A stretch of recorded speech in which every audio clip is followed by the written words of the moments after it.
Hello guys, today I'm gonna show you how you can perform the descaling in the SAECO Granaroma Deluxe. In the first step we have to open the status. Then go to the right side and perform the scaling. Now as you can see it takes 30 minutes, click on the apply. Now we have to empty and rinse the drip tray. Click on the accept. Remove the aqua clean filter. Now put the water with the fresh water. Connect the milk tube. Place the milk tube in the holder on the left.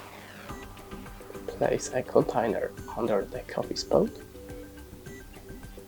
And click on the start. That's it. Thanks for watching, leave us a like, comment, and goodbye.